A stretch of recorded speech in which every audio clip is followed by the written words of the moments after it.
Hey guys, today we're doing an orange look and it's really like tropical vibes with my earrings and my braid and my off the shoulder top. But I really like orange lately. I've been seeing it around in like clothing, but not like makeup, but like orange is just so pretty to me right now. It's just so vibrant, and I decided to do a eye look that's super easy. So let's get into the video. So first I'm gonna take banana cream pie and I'm gonna place that all over my lid and also on my brow bone. Then I'm going to take this light orange shade and put it above my crease as a transition shade.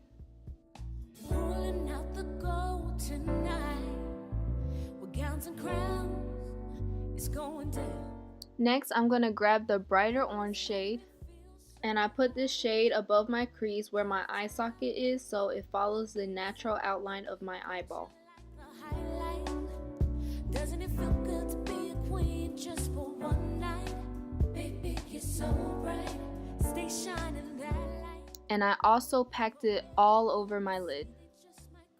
Then I went in with the lightest nude shade and used it to blend out the transition shade even more.